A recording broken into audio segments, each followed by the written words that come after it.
ऋषि चंद्र भगवान की जय। ओम श्री चंद्राय नमः। ओम श्री चंद्राय नमः। ओम श्री चंद्राय नमः। जय जय कार्तिक मास की जय। जय कार्तिक भगवान की जय। जय कृष्ण बलदेव की जय। जय हरिहर महाराज की जय।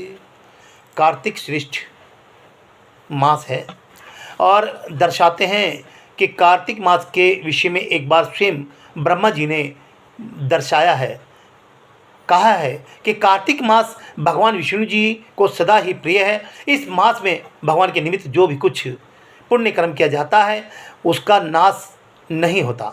मनुष्य योनि दुर्लभ है, इसलिए मनुष्य जन्म पाकर हम इस देह में से कार्तिक मास में शुभ कर्म करें, जिस कारण पुनः नीचे ना गिरना पड़े। इस महीने में समस्त देवता मनुष्य के समीप हो जाते हैं और इस माह में किए हुए स्नान, दान, भोजन, व्रत, स्वर्ण, चांदी, भूमि एवं वस्त्र आदि के दान का देवता विधिपूर्वक ग्रहण करते हैं। भगवान के उद्देश्य से मनुष्य जो कुछ भी कार्तिक मास में दान देता है उसे वह अक्षय रूप में प्राप्त करता है। अन्नदान का महत्व अधिक है क्योंकि इसमें पापों का नाश होता है।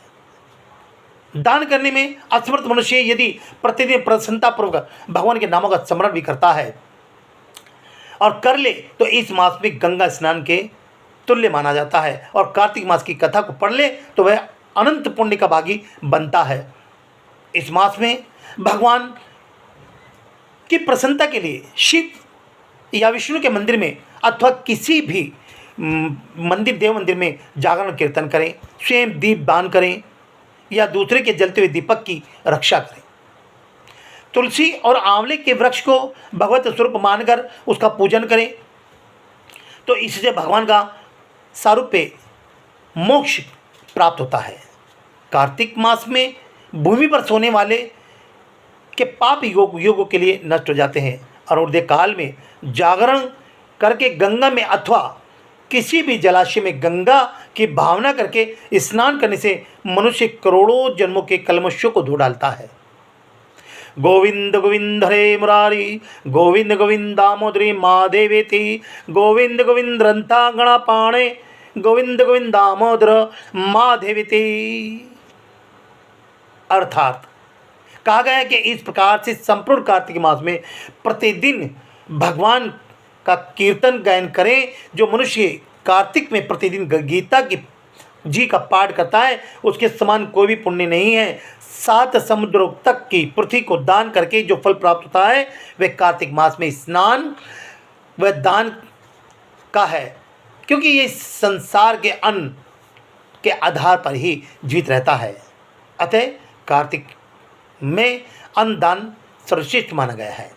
सभी को अन्नदान देना चाहिए और अन्नदान में जरूरी नहीं कि बहुत कुछ देना चाहिए। कहते हैं कि कार्तिक मास में यदि हम किसी भूखे को, मुक्त प्राणी को या किसी भंडारे में भी अपना योग डाल देते हैं तो उसका पुण्य प्राप्त होता है। कार्तिक स्नान की विधि भी हम बताते हैं आपको कि कार्तिक स्नान आश्विन की पूर्णिमा को आरंभ करके कार्तिक की पूर्णिमा को पूरा करें। भक्तिवान पुरुष अथवा नारी आश्विन की शुक्ल पक्ष की एकादशी आने पर ही भगवान विष्णु को नमस्कार करके कार्तिक व्रत की आज्ञा प्राप्त करें। ऐसा करने से भगवान स्वयं भक्त के ऊपर अपनी कृपा करते हैं, आत्मिक बल एवं मनोबल प्रदान करते हैं।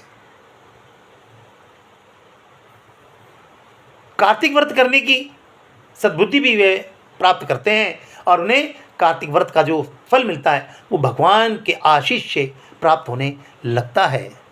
कहते 12 मासों में मार्गशीर्ष मास अत्यंत पुण्यप्रद है। इसमें अधिक पुण्य देने वाला वैशाख मास बताया गया है। उससे लाख गुना अधिक प्रयाग में माघ मास का महत्व है और उससे भी महान फलदायी कार्तिक मास है। इसका महत्व सर्वत्र जल में एक सा ही है।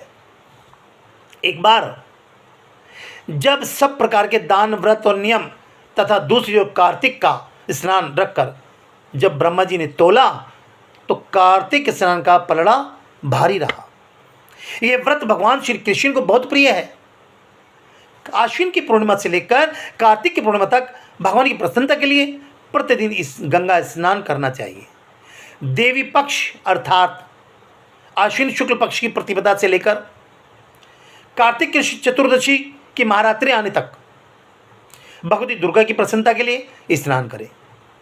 श्री गणेश जी की प्रसन्नता के लिए आश्विन कृष्ण चतुर्थी से लेकर कार्तिक कृष्ण चतुर्थी तक नियम पूर्वक स्नान करें। जो आश्विन शुक्ल पक्ष की एकादशी से लेकर कार्तिक एकादशी तक स्नान करता है उसके पर भगवान जनार्दन अपार प्रसन्न होते हैं और प्रसन्नता प्राप्त करते हैं।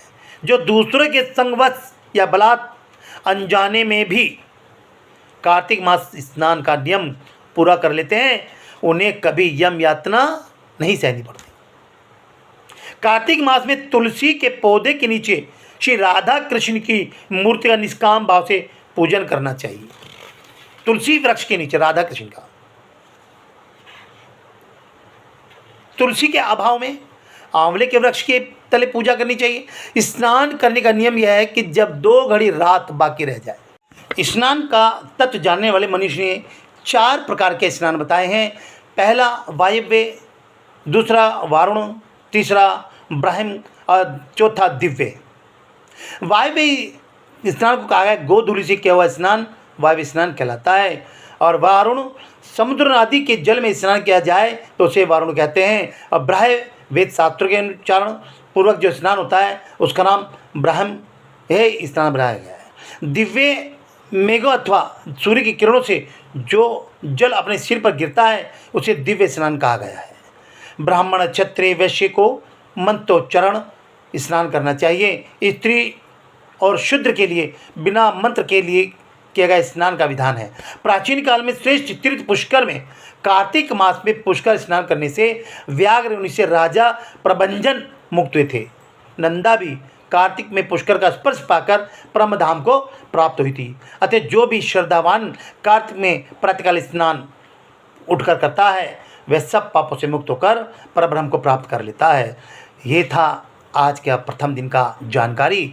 आगे जैसे भी हमारा नियम चलता है उसी प्रकार से हम आपके समक्ष छोटी छोटी कार्तिक की जो कथा है और कुछ जानकारियाँ इस कथा के माध्यम से देंगे। और ये सब हम इसलिए कि आप लोगों का नियम सदैव ईश्वर भक्ति में बना रहे। हमारा कर्तव्य, हमारा दायित्व बनता है कि हम आप लोगों तक भगवान की छोटी छोटी जानकारियाँ जो आप तक नहीं पहुँचती वो पहुँचाएँ। और जन कल्याण के लिए और जन समाज के लिए और भक्तों के लिए हम ये सेवा आपको देते हैं। और ये सेवा ईश्वर भक्ति के तुल्य हम आप तक पहुँचाने का प्रयास करते हैं। यदि कथाओं में कोई त्रुटि हो जाए तो उसके लिए हम क्षमा चाहते हैं। बोलो हरिहर महाराज की जय, सद्गुरुदेव भगवान की जय।